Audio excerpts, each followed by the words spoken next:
Ouça agora o bate-papo do Projeto Mayhem, do site projetomayhem.com.br.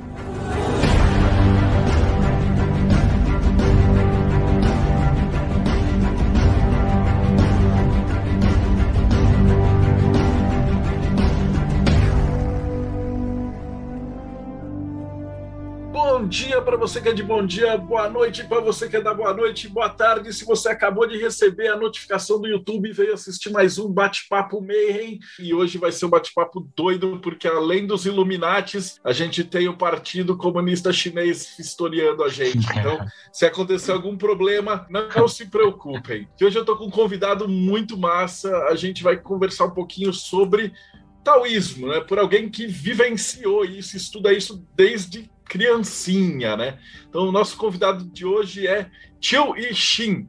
Pronunciei direito? Chiu Yi-Xin, isso. E o pessoal me chama de Chiu, e às vezes fala Gil no começo, Gilberto Gil, aqui, Gil, né? Mas é Chiu, olha só, Chiu. Claro que o chinês é Chiu Yi-Zhi, é um outro som, mas tudo bem, né, gente? Maravilha. Então, a primeira pergunta que a gente faz, né, e também já está de hábito aqui para a gente, é perguntar para o convidado falar um pouquinho da vida dele. Então, você puder contar para a gente a tua vida, como é que você entrou no taoísmo, como é que você aprendeu isso, teus estudos, contar para a gente um pouquinho lá da China, como é que funciona, e aí você veio para o Brasil e como é que você está agora. Então, fala um pouquinho da tua jornada. A minha trajetória foi... Assim, eu vim com 5 anos, eu nasci em Taiwan, vim com 5 anos para o Brasil.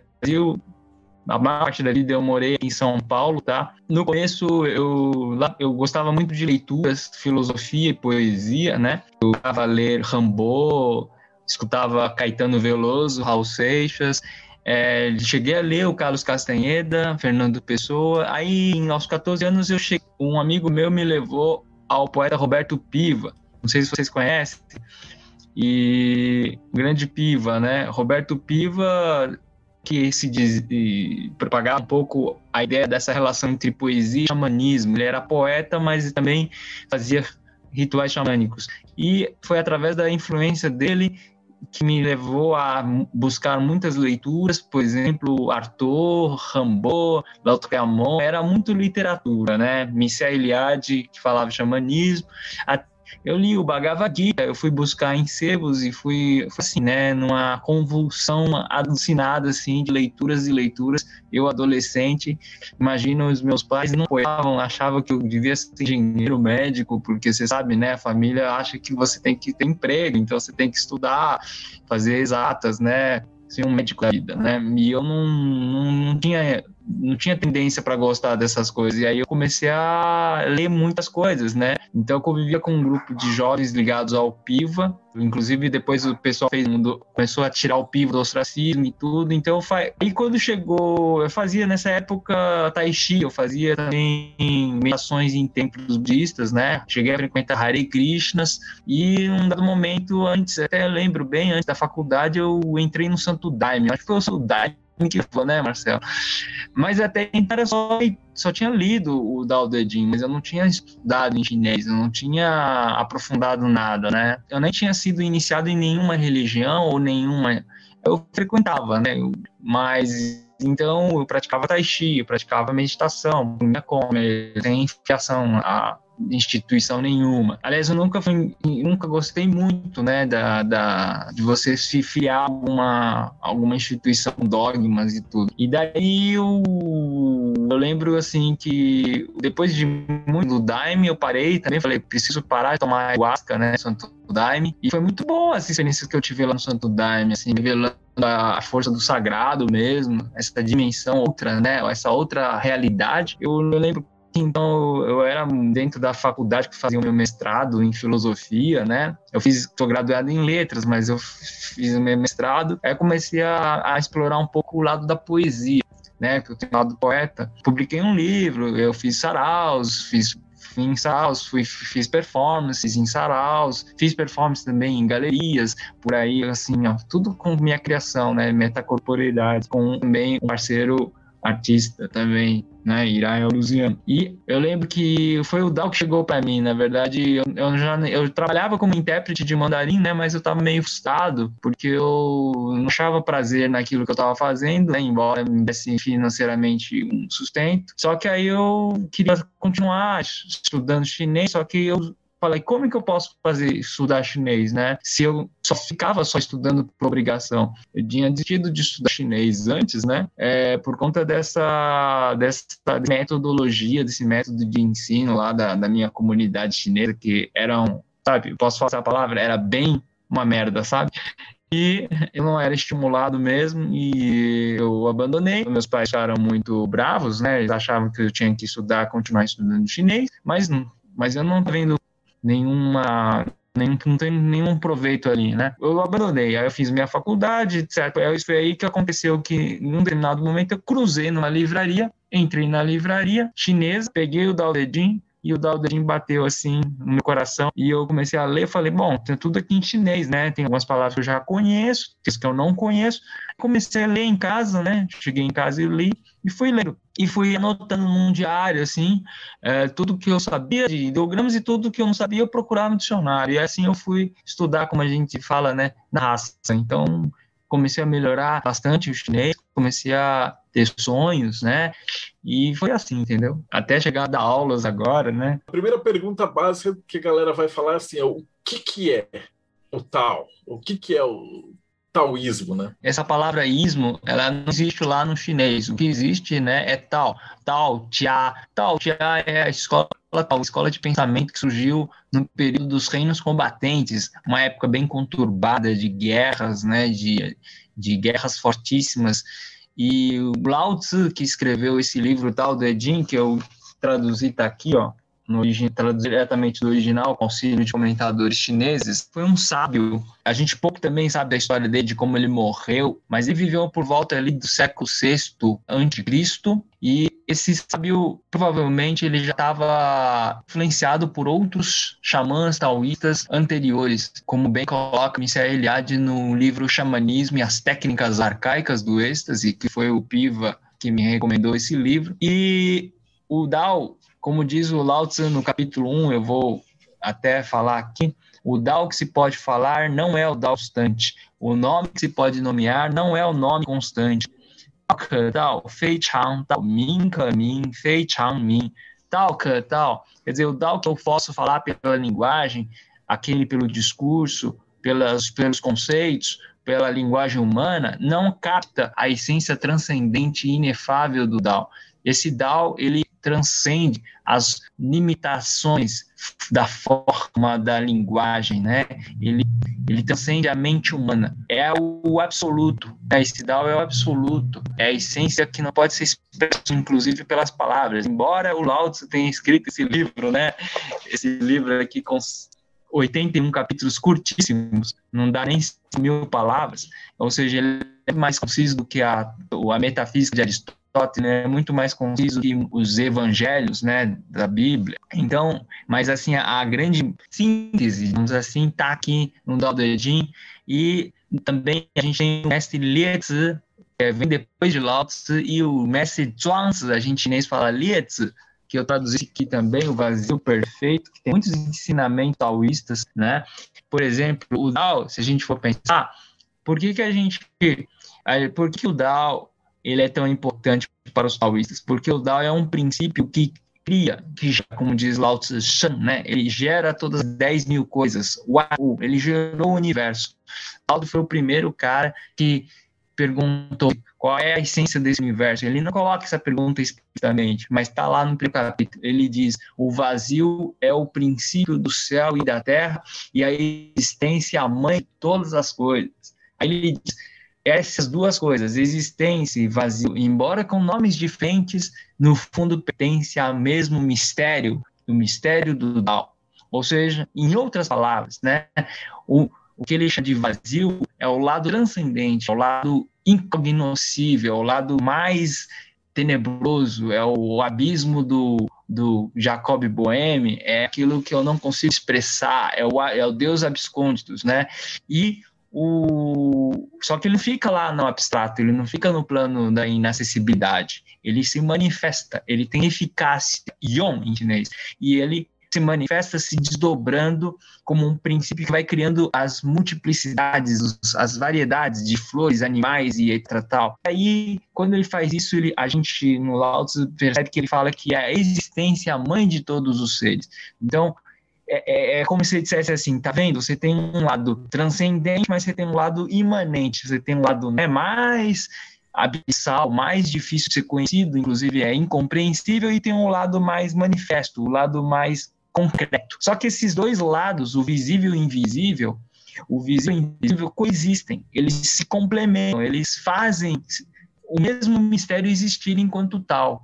Né? O mistério é justamente isso. O que faz com que eu, por exemplo, esteja falando aqui não é só o físico, não é o plano físico. É claro que eu tive que comer, eu tive que beber água, eu vou beber água, inclusive, agora.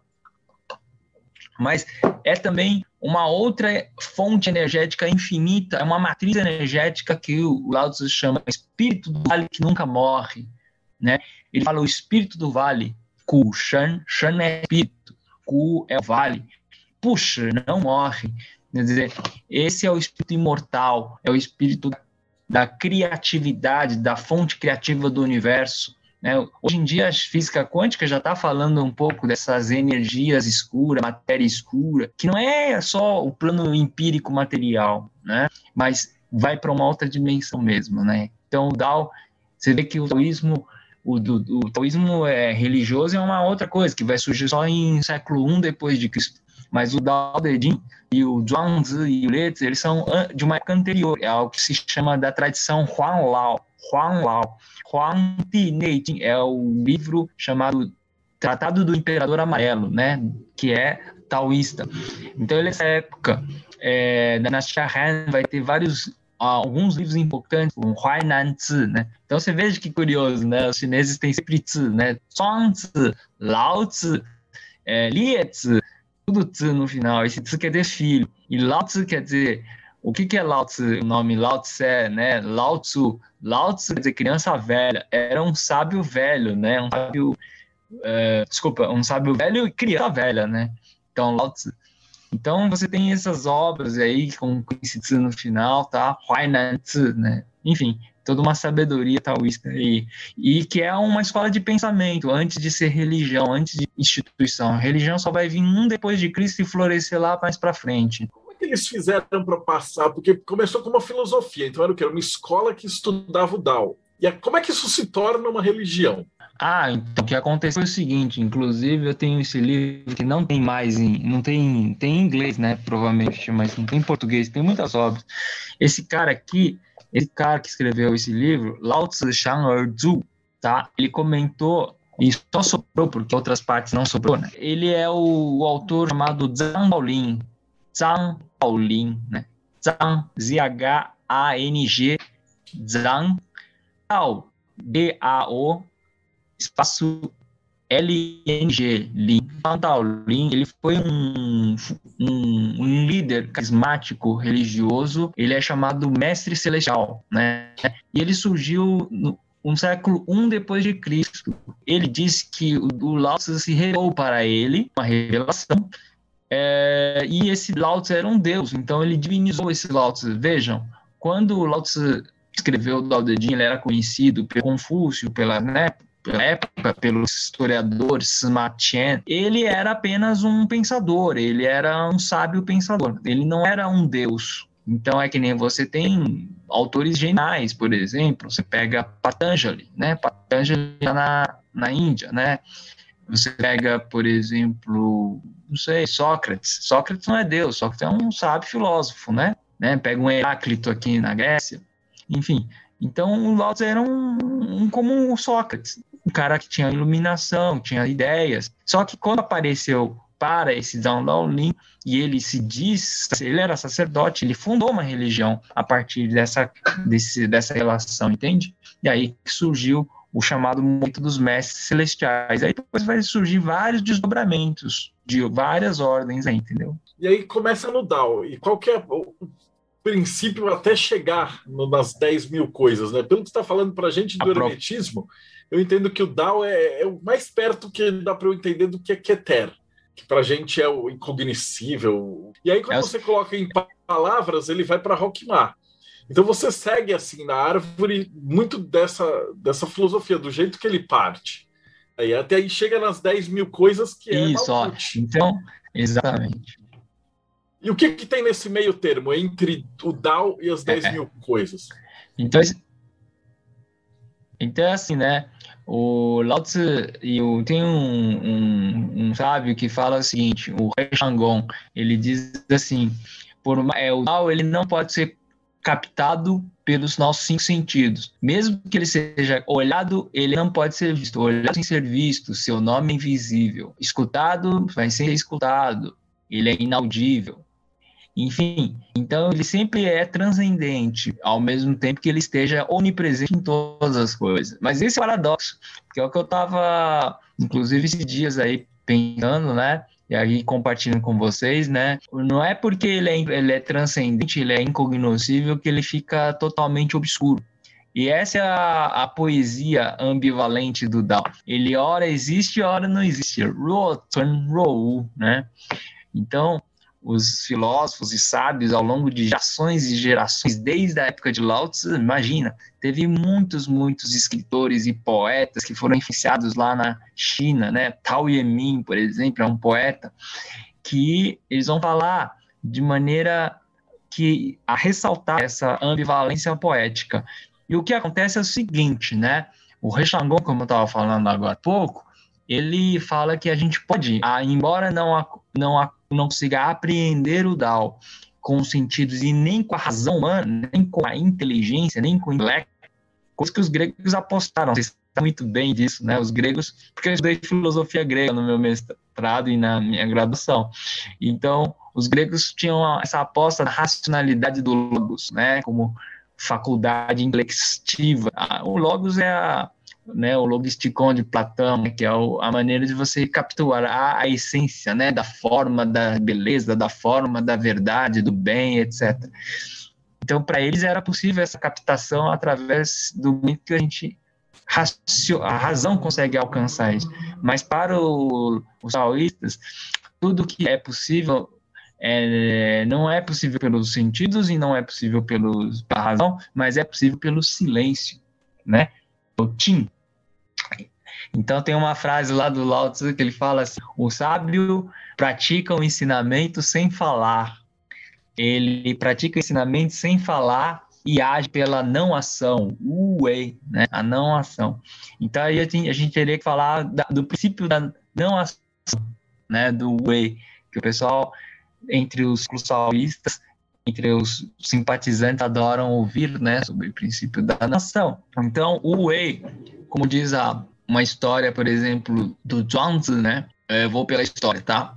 Então, olha só, eu vou contar do meu jeito, mas tem uma tradução aqui em português que não está muito boa, mas eu tenho em chinês aqui também. Então, ele diz assim, existe e é legal para o pessoal ouvir, né? Então, o mestre entalhador, ele fazia uma armação para sinos, né? E quando ele fazia as obras, as pessoas ficavam maravilhadas, porque, nossa, falava assim, esse sino é muito bonito, é obra dos espíritos. Aí um príncipe perguntou ao mestre entalhador, né, qual é o teu segredo? Esse teu segredo é o Dao, tá? Michi é segredo em chinês. Aí ele diz que eu sou apenas um entalhador de madeira. Eu não tenho segredos. Não obstante, quando eu começo a meditar no trabalho que me ordenaram, eu concentro meu chi, meu sopro, né? Eu não me desperdiço em ninharias. Eu jejuo, aí, Zai Jie é jejuar, eu jejuo na mente. Então é o jejum da mente, né? Porque a gente fala jejum do corpo, né? Normalmente a gente, quando dá um tempo de 3 dias sem comer, por exemplo, né? Faz a purificação do corpo, jejum do corpo. Só que o Zhuangzi fala em jejum da mente, que a palavra mente em chinês é Xin. Essa palavra é fundamental no taoísmo. Então, a prática, o Kung Fu da mente, né? Xin da Kung Fu 就是我们可以突破我们的执着, a gente pode erradicar todos os nossos apegos, né? E é o que esse cara vai fazer. Olha como ele consegue o segredo dele, né? Ele jejua a mente, purifica aí por 3 dias, Aí ele esquece desses 3 dias, esquece de lucro, esquece de fama, sabe? Aí ele depois esquece mais 5 dias, ele fica também, esquece os elogios e as críticas, né? Porque o ser humano é muito volúvel, né? Submetido sempre às opiniões do que os outros falam de bom e mal dele, né? Aí depois de outros 7 dias, ele esquece dele mesmo. Então você vê que esse esquecer do ego, sabe? É deixar o ego morrer, né? Nessa época, nesse momento, então, o pensamento dele começa em relação, por exemplo, à honra, né? Ele começa a se desvanecer. Aí, um único pensamento dirige a ação dele, que é a armação do sino. Então, os taoístas têm muito essas coisas de arco e flecha, arte do arco e flecha, essas metáforas, né? E também as atividades, por exemplo, de fazer no caso aqui, fazer um sino, né? Aí depois que ele diz, esse entalhador, ele diz, eu vou para a floresta e vou ver as árvores em sua própria condição natural. Quando a árvore aparece diante dos meus olhos, é aí que eu começo a ver nitidamente, e sem qualquer dúvida, o que eu preciso fazer. Se essa árvore especial não tivesse sido diante de mim, não teria havido qualquer armação para o sino. E o que aconteceu? É que minha mente unificada, essa palavra-chave é naturalidade, né? Essa palavra-chave é o que o Lao Tzu vai falar em uns 3 capítulos, 25, quer dizer, o Dao segue a naturalidade, o Dao é a própria naturalidade, é o próprio estado natural da natureza. O personagem ele encontra o potencial escondido no tronco dessa natureza dessa madeira, e aí é que começa, aí que ele consegue fazer a obra. Então imagina, ele teve um preparo, né? Um preparo espiritual de esvaziar a mente. O Lao Tzu fala esvaziar a mente. Xin é mente, Xu é vazio, né? Por isso o mistério do Dao que a gente tem aqui também, como o mote, né, do nosso bate-papo, é o mistério do esvaziar da mente, né? Se esvaziar a mente, se desapegar dos pensamentos, dos sentimentos, né? Desapegar-se não quer dizer aniquilar, não quer dizer matar a mente. Não é isso. Muita gente interpreta achando que tem que renunciar à mente, renunciar ao corpo. Não é isso que os taoístas falam. Inclusive, tem um trecho aqui do Lao Tzu que ele fala que não é isso. Não é se pensar em desapegar-se do corpo, não é fazer um harakiri, né? Uma coisa assim, ou sabe, mortificar o ascetismo, né? Não é por aí também. Pô, essa história que você contou da árvore é fantástica, porque, assim, em outras palavras, assim, ela narra essa subida da árvore da vida, né? Quando você está falando do Dao lá em cima em Keter, e depois falou o sopro, né? Esse Qin, que passa de um lado e do outro, tem que ficar vazio. Energia, o sopro. A energia é o próprio caminho que a gente chama de caminho do louco, que é o que energiza tudo. E ele se torna o mago, porque ele vai se tornar o cara que vai fazer a obra de arte absurda, né? Então ele tem, como mago, ele se torna o receptáculo do Qi, dentro do Kung Fu. E aí a ordem que ele narra no poema, que ele está saindo e aí ele vai ficando jejuando 3 dias da mente, os três mundos da Cabala. E aí a primeira ele esquece os elogios e tal. Depois ele está subindo. Então primeiro ele vai esquecer as coisas que ele tem que fazer, que é Rod. Depois ele vai esquecer a parte mais de elogio, de crítica do ego. Depois ele vai se esquecer ali. E aí depois ele vai mergulhar em cima, onde você vai ter simplesmente entrar na floresta e achar o que ele tem que achar, que é o planejamento, é o último degrau. E aí o cara passa o abismo e ele se converte no mago. E é muito 10 esse negócio, né, cara? Porque de um jeito a Cabala veio disso daí. Mas ele pegou essa história aqui. Gostou da história? Que parece uma fábula e transforma numa coisa mais estruturada. Eu adoro esses poemas. Pô, conta mais alguma massa daí. O Zhuangzi é o meu autor favorito.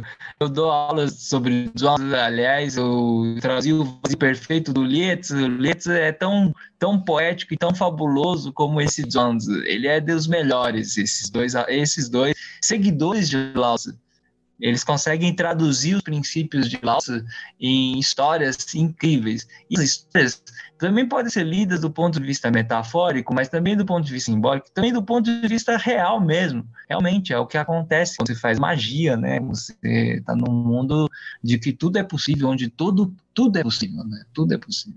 Aí, quando tudo é possível, quer dizer, é a mente racional nossa que obstrui, né, a passagem do visível para o invisível, né? Como é que foi a tua ida para a China em 2014? Como é que o taoísmo é visto lá, agora, assim, numa China de 2021? Eu fiz um livro chamado Metacorporeidade, e lá tinha uma prosa poética Filomundos. Mas o que aconteceu, que eu ganhei essa viagem, e porque eu era o destaque, né, dos imigrantes taiwaneses aqui no Brasil, tinha de outros países, na França, tinha da Inglaterra, Alemanha, tinha da América Latina, Dominica, esqueci o nome, Argentina também tinha, e dos Estados Unidos. Eu estava jovem, né? Hoje eu tô com 39, isso aí foi em 2014, né? Acho que eu tinha 32 anos. Aí quando eu cheguei lá, deixa eu contar uma experiência. Tava muito... Um dos amigos do meu pai, que eu não conhecia, ele me pegou, assim que eu saí do aeroporto, tava muito quente. Aqui em São Paulo tava frio, mas lá tava quente, uns 37 graus. Assim. Eu ficava suando. Aí me levou lá. Deixa eu te contar para vocês. Eu não tinha voltado para Taiwan desde 5 anos de idade que eu saí, né? A primeira vez que, então, eu de volta de novo, era como se fosse a primeira vez, eu entrei ali nas ruas e ele foi me levando de carro. Aí a gente entrou num restaurante, era bem popular, simples, assim, e a televisão falando chinês, com os ideogramas chineses. Aí eu vi que tudo estava em chinês, os ideogramas, né? Aí quando eu saí, ele me levou pro hotel, era tudo na rua, outdoors, toda aquela visualidade dos ideogramas, né? Aquilo me impressionou tanto que eu fiquei assim abalado, assim, sabe? E depois que eu acordei de manhã do hotel, eu estava sozinho, né? E aí eu desci porque eu estava querendo explorar, fazer algumas fotos, né? Para performance e tudo. Aí eu entrei numa praça ali, aí depois o meu tio falou, vamos lá e tal. Aí eu fui na carona dele e depois ele me levou à oficina dele. A hora que ele deu, eu tinha que fazer algumas coisas ali com os trabalhadores ali, falar eu falei, vou dar uma olhada ali. Aí eu saí da oficina dele, cruzei numa rua, fiz uma deriva ali, peguei minha câmera, aí eu olhei, nossa, na encruzilhada tinha uma espécie de despacho, com um caldeirão daqueles de bons, não sei o quê, e com incensos, né? Aquilo, quando eu olhei, eu falei, sabe, me deu um negócio assim, arrepiei assim. E a partir daí, fiquei um mês intensamente, né, com um grupo de imigrantes taiwaneses. Para mim foi eu fiz depois das performances ali, né? Depois, quando eu voltei para o Brasil, fez sentido aquela viagem, entende? Parecia que eu tinha que... acho que foi a ligação com os ancestrais, né? Ativou o inconsciente coletivo, né, como diria o Jung, e aí foi assim, entendeu? Aí as coisas foram acontecendo, eu fui sonhando, até que um dia um editor me ligou, falando, se você dá aula de Dao De Jing, você quer traduzir para o Dao De Jing? Foi a editora Manta, essa editora aqui, né, que publicou.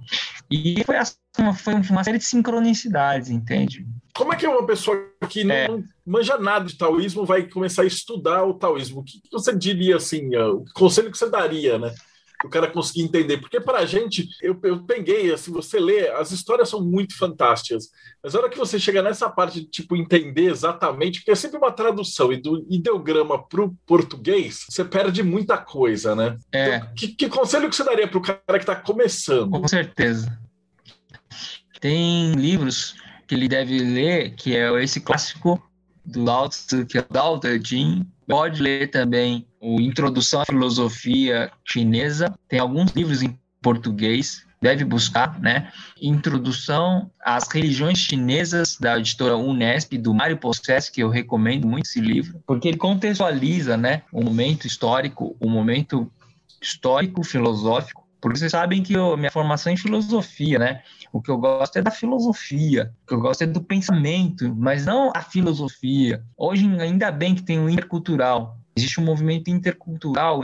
Intercultural quer dizer assim, que está enxergando as filosofias enquanto movimentos de pensamento na Índia, na China, não só como o domínio dos gregos e dos europeus, né? O domínio eurocêntrico. Então, isso é uma coisa, um dado interessante. Assim como o que eu sempre falo, o Dao não é dos taoístas. O Dao não é só dos taoístas religiosos. O Dao não é dos taoístas também só praticantes de Tai Chi. O Dao, o próprio Lao Tzu fala, né, no capítulo 25, ele diz assim, ó, o Dao é como a mãe do mundo. Como eu não sei seu nome, invoco pela palavra Dao. Impelido, ou seja, obrigado a dar-lhe um nome, invoca o grandioso. Ele fala Qiangzi Ziyue Dao. Qiangzi quer dizer, Qiang é forçado, eu sou forçado a dar. Sabe quando você é forçado a falar? Você é forçado a nomear alguma coisa, mas aquilo é inominável? Então o Dao, na verdade, é inominável. Eu poderia usar, sei lá, o J, por exemplo, falar que essa realidade inefável é J. Podia falar que é Yahvé, por exemplo.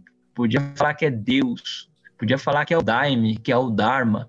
E, no fundo, os nomes não importam.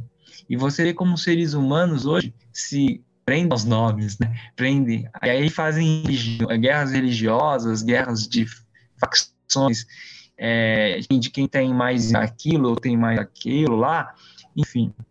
E para a pessoa que é leiga, a melhor coisa é ir na fonte do pensamento. Também é que existem poucos templos. Muita gente me pergunta assim nas aulas, né? Ô, professor, e tem templos religiosos taoístas? Tem um aqui, Sociedade Taoísta.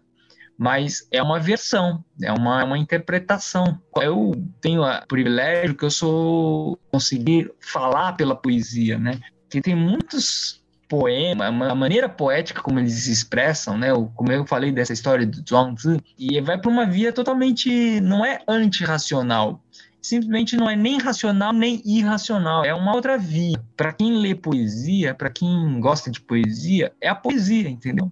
Que é o que nem diz o Otávio Paz, né? O Otávio Paz tem um livro chamado O Arco e a Lira, e ele cita Zhuangzi, ele fala que é o momento em que... Porque você sabe que o Otávio Paz foi muito influenciado pelo surrealismo, né? E o surrealismo vê a realidade em múltiplas dimensões. Então, você pode ver a rosa que pode se transformar em serpente, essa serpente pode ser caracol, e caracol pode ser o sol.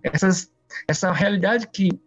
É por isso que eu digo que o Lao Tzu também é um pensador das analogias, das equivalências. Analogias aí lembrar o Swedenborg, né? Que vai influenciar o poeta Charles Baudelaire lá, o poeta simbolista lá na França do simbolismo, né? E o Baudelaire sabia das coisas. E o Baudelaire é esse cara que falava o princípio da analogia, porque Edgar Allan Poe já falava. Edgar Allan Poe, o poeta, né? Também o contista do terror. Então é isso, o Lao Tzu está vendo pelas analogias. O mundo é uma analogia constante. Por isso que ele fala assim, eu não estou falando porque eu estou falando, porque tem um texto, né? No capítulo 16 ele diz, ó, amplitude é justiça, justiça é totalidade, totalidade é céu, céu é Dao. Então, só que nesse parágrafo ele não coloca o verbo ser, ele coloca Rong Nai Gong Gong Nai Quan Nai Tian Tian Nai Dao. E coloca tudo junto. É como se ele faz assim, amplitude e justiça, justiça, totalidade, céu, Dao, entendeu? É uma captação assim, em uma única coisa compacta, tá tudo lá. Isso é a visão instantânea, poética, analógica, que vai além dessa coisa concatenada, discursiva, racional, lógica, encadeada, né? De silogismos, né? De uma coisa, um A, B, C, D, F, G, A que vai levar a B, a levar C. Não, para Lao Tzu já não tem isso. É uma visão. A poesia, a pintura tem isso, né? Entendeu? Você consegue fazer isso com ideograma, mas quando você precisa traduzir para o português, perde isso, né? Perde porque não é só simplesmente Claro que é outra língua. Como todo tradutor é um traidor, né? Já dizem por aí, né? Mas não tem como. Agora, é claro que a gente tenta, no português, a gente tenta recriar.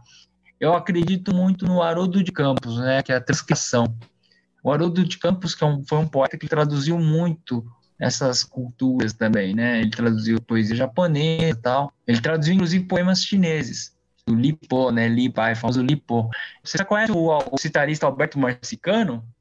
Marcicano, pô, eu conheci ele lá no Encontro da Nova Pô, Consciência, cara. O cara é demais, né? Marcicano era o meu amigo. A gente chegou a traduzir poemas chineses aqui na minha casa. Ele me conheceu lá no Frágios, nesse livro de poesia, que tava ele e o Cláudio Willer, que também é um outro amigo meu também. Aí o Piva, né, foi o qual do Piva. O Marcicano é o citarista, o beat surrealista do que o Piva falava, né? No poema dele. Ele até escreveu um poema no Estranhos Sinais de Saturno, né, que é o último livro dele. O Piva escrevia para o Dadaísta. Então, o Marcicano é o seguinte, tem um livro do Basho, sabe, poeta japonês. Ele tem um haikai, né, ele escreve haikais. E eu li nessa época, quando eu estava frequentando as oficinas do Piva, e o Marcicano foi tradutor, traduziu muita coisa também, Shelley, Blake, né, além de ser citarista. Aí o Marcicano, ele, de certa maneira, a gente traduzindo junto, eu aprendi muito, experiência com ele, né, de tradução. Então ele tinha umas coisas muito loucas, assim, ele traduzia, parava, ficava assim, eu falava, Chiu, eu preciso ir pra praia, agora eu vou meditar lá, tal, e então ele, né, e às vezes durante a tradução ele falava, Chiu, veja isso é a palavra, então a gente ficava com as palavras, quais são as melhores, além de ser poeta, né, ele era poeta, então tudo facilitava, né, ele que é um grande criador na cítara e também na filosofia, inclusive fazer um documentário, então fazer um documentário sobre ele. Ele era gente boa demais. Eu conversei assim, tipo, várias tardes com ele, quando a gente se Pois encontrou lá é. no encontro. Mas ele era bem esse doidão, ele parava assim e olhava. E aí vinha o negócio da cabeça dele, daí ele falava. Era um pensamento não linear. Isso para mim era difícil, porque eu sou um cara assim que é muito lógico. E eu tenho muita dificuldade com poesia, por isso que eu gosto de Eu fui. entrevistar poeta. E o Marcano foi para a Índia, né, cara? Ele tem a alma indiana. Ele encontrou a alma chinesa. Ele falou, Xiu, é muito engraçado. Xiu. Aí, né, eu lembro do meu lançamento, ele bebia, né? Ele chegava assim, Xiu. Você sabe que eu fiz poesia japonesa, né? Depois eu fiz a poesia coreana. Agora só falta a antologia de poesia clássica chinesa. Ele falava, e ficava dando risadinhas. Ele ficava também fazendo umas gracinhas. É uma figura. O Marcicano é uma figura importantíssima para a cultura brasileira. E assim foi esse meu caminho. Foi o Piva, foi o Marcicano. E daí os templos budistas que eu medito. Com a pandemia agora não dá, né, para fazer, né? Trancadão. Eu tenho uma pergunta. Mas eu faço em casa, né? Como é que o taoísmo percebe e pensa os oráculos, né? Para o taoísmo, o que os oráculos revelam? É uma probabilidade, é um destino, é a tendência, é o tudo. Qual que é a visão do taoísmo do oráculo? Porque ele está muito conectado com o I Ching, não está aqui? Para a gente ocidental é o oráculo. Então, assim, o I Ching, ele apresenta uma visão de complementaridade dos opostos. Os opostos, como, por exemplo, Lao Tzu já fala também, o I Ching é anterior a Lao Tzu. E por isso que muito do que o Lao Tzu fala, expressa, está no I Ching também. Eu dou aulas de I Ching também. Então, o I Ching é o livro das mutações, né? Então, eu ensino também a pessoa a jogar as varetas, consultar, porque o que eu falo, antes de ser um livro de adivinhação, ele é também um livro de adivinhação, mas ele é um livro de conhecimento. Então, os antigos taoístas contemplavam a natureza, contemplavam o céu, contemplavam as alternâncias das estações, e eles conseguiam depreender dali a lei da naturalidade, do Ziran, como eu falei, né? Da natureza, do Ziran, da naturalidade. Só que, veja, essa lei da naturalidade, ela é uma lei que é a seguinte, ela vê que cada ser tem sua natureza própria, Xin, em chinês. Eu não posso violar a natureza, por exemplo, do macaco. Eu não posso querer que o macaco seja o leão. Eu não posso querer que a planta cresça rápido, acelerado, só para atender a minha necessidade de alimentação. Porque se eu fizer isso, eu vou estar violando a natureza. É o que um pouco que a gente está fazendo hoje, né? Com a destruição das florestas, do sistema. E a gente fazendo isso, a gente desrespeita a ordem do todo, a ordem cósmica do todo, entende? E que é importante as pessoas entenderem. Quando no taoísmo você tem Zanti, que é a visão, e Zanti é a totalidade, você tem uma compreensão de que aquilo que é da terra, a terra é importante, mas a terra é importante tanto quanto o fogo e a água. Veja que o fogo é diferente da água. A água é um elemento oposto ao fogo, mas no taoísmo ele não quer excluir o fogo, não quer excluir a água, ele quer que a gente veja as duas coisas como complementares uma à outra. Mesma coisa o corpo e o espírito. Eu tenho o corpo. Só que o que o cristianismo fez com que a gente, né, uma determinada visão cristã, né, não todo o cristianismo, porque o cristianismo tem coisas maravilhosas, né, inclusive eu gosto muito do cristianismo, do evangelho, eu leio em grego, né, aí o que é interessante é que o corpo é denigrido, né, quando você, por exemplo, pensa aquela eu quero seguir o caminho espiritual, parece que o corpo é empecilho, não é? A gente não pensa assim, e o espírito é mais elevado, né, só que o taoísmo não vê assim, ele não dicotomiza, ele não cria dualismos, ele não cria distinções de uma coisa para outra. Ele quer que o teu corpo seja tão bem cuidado quanto o teu espírito, né? Porque se o teu espírito você cuida bem, você vai cuidar bem do seu corpo. Se você cuidar bem do seu corpo genuinamente, né? Por isso que os taoístas, você vê hoje, a pessoa faz tai chi, né? Eu não digo taoísta, digo o pessoal que faz tai chi na China, eles fazem na praça. No fundo, a cultura, né, chinesa, que é fazer a vida durar longamente. Cultivar a longevidade é cultivar a vitalidade do recém-nascido. É o retorno ao estado do recém-nascido. É o retorno ao estado da criança, mas não no sentido de se infantilizar, no sentido de se tornar bebê, né, infantiloide, né, como a gente fala.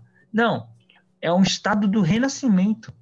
Então, é como se as nossas células, nosso ser espiritual pudesse se renovar quando nós retornarmos através da naturalidade, dessa busca da naturalidade, voltar a ser criança, né? Como aquela frase de Jesus: você quer ver o reino lá dos céus, você tem que voltar ao útero da sua mãe. E Nicodemos não entendeu isso quando ele falou isso, né? Você tem que renascer de novo. Aí ele fala, mas eu vou voltar ao útero da minha mãe? Não é isso que ele está falando. Ele está falando do renascimento simbólico. Você precisa morrer para renascer como um outro ser. Então, os taoístas também buscam essa dissolução do ego, né, dessa coisa velha, para renascer um novo ser, uma nova consciência. Então, eu vejo que comigo acontece isso também, mas não só em um momento, vários momentos da nossa vida, né? São coisas simples. Eu estava até lendo uma coisa aqui do Haigantan, né? Que ele diz que a sabedoria, no fundo, taoísta, a sabedoria, né, que não tem nome, ela tá nas coisas simples da vida, do dia a dia, sabe? Então, às vezes, você passa lá, alguém falou para você que você não... Às vezes, a nossa mente não dá importância, né, a essas coisas, mas elas são importantes, elas são significativas, valiosas. Só que o que acontece?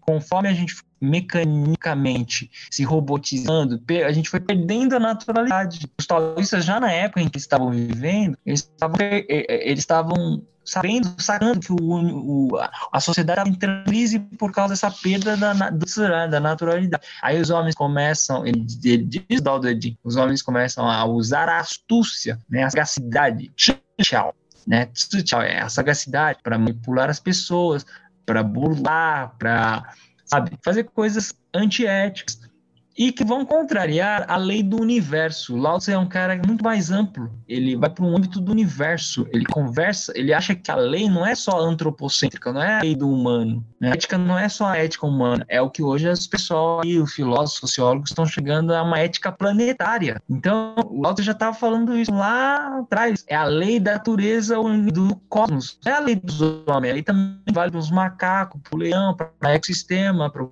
planeta, para todas as galáxias. É a lei do cosmos, é Yonhanda, é o Dao eterno. Por isso que ele abre o capítulo.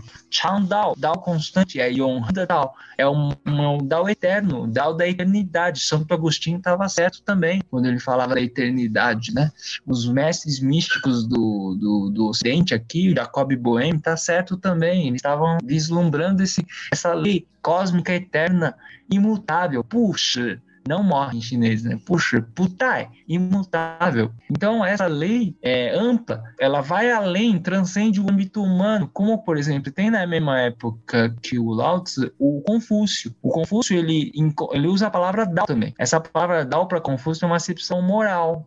uma acepção ética-moral, porque ele estava interessado em melhorar a sociedade. Ele achava que se a gente seguisse a benevolência, né, que é uma virtude, a partir da relação familiar, por exemplo, o respeito do pai com o filho com o pai, da mulher com o marido, né, do súdito com o soberano, ou seja, se a gente estivesse cultivando harmonia nas relações humanas da família, a gente podia expandir essa harmonia para a sociedade como um todo. Vocês estão entendendo? Então, é mais humano. Então, a gente chama de humanismo confuciano, é uma ética humanista. É muito importante, é muito necessário para uma época de barbárie que eles estavam vivendo, né? E o Confúcio, então, transmitiu, foi um grande professor. Só que tem uma história curiosa, vou contar para vocês, né? A Lao Tzu estava lá e era conhecido como sábio. Nessa época, o Confúcio, ele sabia da existência de Lao Tzu e falava, vou consultar, fazer uma visita, né, ao Lao Tzu. Aí o Confúcio, ele chega lá, ele diz para o Lao Tzu que é o seguinte: eu ainda não alcancei o Dao, mas eu li os livros, os clássicos, os ritos, eu li o I Ching, eu li o livro da música, o livro da história. Quer dizer, quando eu falei eu li, quer dizer, a história está nos dizendo que ele acumulou erudição, né? E ele acumulou tanta erudição que ele não conseguiu, mesmo com toda a erudição, alcançar o Dao. E aí ele fala, qual que é o problema, né? Aí o Lao Tzu chega e fala para ele assim, não é por aí que você vai alcançar o Dao, né? E ele fala isso, o Lao Tzu fala isso, e depois que o Confúcio entende e ao mesmo tempo não entende, ele fica meio confuso, ele fica perplexo. Aí ele volta para casa, fica totalmente mudo, ele fica 3 dias sem falar. E como ele tem discípulos, né? E um dos discípulos chega para ele e fala, mestre, por que esse tempo inteiro você ficou calado, né? Você estava meio estranho, né? Aí o Confúcio chega para ele e diz, é o seguinte, o meu encontro foi um encontro com Lao Tzu. Aí ele joga uma imagem poética também, né? Essa história é contada por Zhuangzi, né? Aí o Confúcio fala que é o seguinte, as aves você pode capturar com a arco e a flecha, né? Você pode atirar a flecha e pegar a ave. O peixe você pode capturar com a rede de pesca, mas o dragão pode. E o dragão é o Lao Tzu, né? É o Wuchang-Wuti. É tão vasto isso, Wuchang-Wuti quer dizer vasto, ilimitado. Ele é tão vasto como um grande oceano. Imagina agora um grande oceano, gente. E imagina uma coisa maior do oceano. Imagina a galáxia, imagina o planeta e outras galáxias. É isso que é o grandioso, e isso é o Dao. E é algo que a gente não consegue, nem cientificamente, a ciência não consegue, por mais que ela tente. Não estou dizendo que ela não deve, aqui não tem a negação da ciência. É apenas assim, o Jones e o Lao, eles perceberam que a nossa mente tem ainda certos limites, né? Por causa da racionalidade, em que ela poderia dar um salto e você vê que a poesia, a arte é uma forma, mas há outras formas. A religião é outra forma, desde que não fique dogmática, né? Não se prenda ao certo, errado e ficar fazendo erras e por aí vai, né? Entendi. E uma outra pergunta. Mas, quando então, você pega o taoísmo do ponto de vista religioso, é uma pergunta que a gente sempre faz para os estudiosos de religião. O que o taoísmo, o Tao, né, o Dao, esse estudo acredita que acontece depois da morte? Boa pergunta. Aí eu poderia traduzir a tua pergunta da seguinte maneira, né? Como é que os taoístas veem a vida e a morte, tá? Os taoístas não são como os budistas que tinham a doutrina da reencarnação, né? Haverá um período em que o budismo e o taoísmo se acasalam, se sincretizam e se harmonizam. E, inclusive, eu gosto do período chamado o budismo Chan, né, que vai ser influenciado bastante pelo taoísmo. O budismo Chan surge por volta de 4 depois de Cristo, né, na dinastia Tang. E ele teve o seu precursor, um cara chamado Bodhidharma, um indiano, que foi da Índia para a China. E ele que levou o espírito Zen, fala o espírito Zen, né, Z-E-N. Em chinês a gente fala Chan, né? O Zen em japonês vem do Chan. Né, toda a cultura japonesa deve muito à cultura chinesa, né, ao seu passado, né? Então, eu estou isso porque o taoísmo religioso, a gente pode pensar o seguinte, os budistas acham que existe a migração, né? Mas eles não acreditam em alma, numa entidade substancial chamada alma. Eles acham que não existe uma coisa chamada o eu substancial, né? Não existe uma substancialidade de uma alma eterna que vai, como diz Platão, né? Ou como diz a Bíblia, a alma eterna. Uma entidade substancial, ou mesmo os indianos, né? Mas então, os budistas não acreditam nisso porque eles acham que a gente é determinado pelos 5 agregados. São chamados 5 agregados. Esses 5 agregados, eu nem quero confundir as pessoas aqui, porque é muita informação, mas eu resumiria em 3 agregados, basicamente consciência, o que você tem de consciência, o que você tem de sensação e o que você tem de pensamento. Pensamento, sensação, né? Basicamente a sensação. Tudo que você sente, depois você reformula em juízos e pensamentos. Então você tem um pensamento, você tem sensação, tem pensamento e depois tem a consciência de tudo isso. Você tem os 3 agregados já. Esses 3 agregados é que fazem você reencarnar. Então, o que eles pensam é isso, entendeu? É claro que existem várias escolas budistas, né? Não vou entrar aqui em detalhes, tem várias escolas budistas, já começa 6 escolas onde você vai estudar, mas o que é importante é que, de maneira geral, o consenso, né, diz que esse budismo acredita na reencarnação gerada justamente porque eu falei da mente apegada, né? Mas para os taoístas a coisa é muito mais diferente, porque assim, eles acham que o corpo é efêmero. Por que o corpo é efêmero? Como diz Goethe, tudo que tem forma, dotado de forma, morrerá. Tudo que tem forma passa pelo processo de transmutação, de mutação. Né? Por isso que o livro das mutações do I Ching, tudo que tem forma, perece e morre. Mas a questão é, existe um princípio imutável que gera todas as formas. E esse princípio, em chinês, a gente sabe que é o Dao, que é o princípio inegendrado, porque ele não foi engendrado. Isso é metafísica, tá? Ele não foi engendrado por nenhum, senão ele mesmo se auto-engendrou.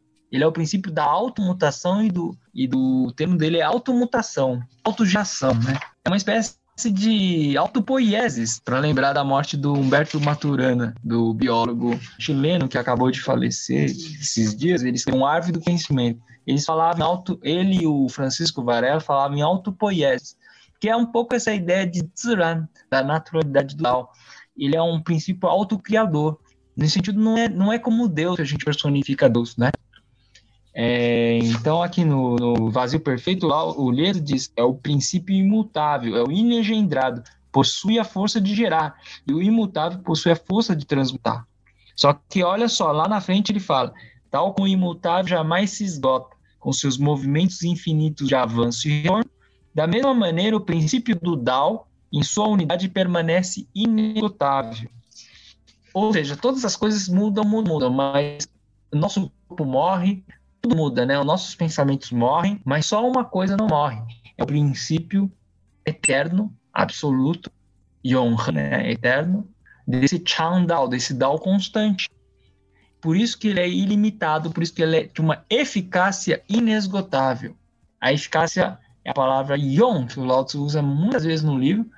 E essa tremenda força criadora que está alimentando agora a Terra, que está fazendo que a Terra gire sem a gente ter controle, né? E está fazendo com que o Sol vai aparecer daqui a tantas horas, né? Então, assim, existe um movimento da Terra, existe um movimento do Sol, existe uma harmonia de tudo isso. É isso que os taoístas perceberam. Ô, Chiu, a gente já quase chegando no finalzinho, mas eu coloquei assim, a gente conversou antes, né? Que você vai dar agora o curso de taoísmo, né? Mas como isso vai para o YouTube, isso vai ficar eterno, né? Então pode ser que a pessoa esteja assistindo a gente daqui a um ano. Então como é que a gente te acha? Então vocês podem me achar pelo site que eu tenho, meus textos e cursos que eu dou, informações, é o Mandarim taoísmo com T, tudo junto.com. Maravilha. Pô, que fantástico, cara. Chiu, ainda bem que mesmo com essa gravação que ficou assim com as falhas e tudo, mas acho que a galera que acompanhou até aqui deu para pegar uns insights assim muito fantásticos, cara. Eu agradeço muito a tua presença. Obrigadão. Valeu mesmo de coração. Foi muito legal ter você aqui no programa. Olha, xixi, muito obrigado. Valeu, Chiu. E para você que acompanha a gente, então não esquece, dá like, segue o canal, dá uma olhada nas outras 180 entrevistas. E a gente se vê aí de novo no próximo Bate-Papo Mayhem.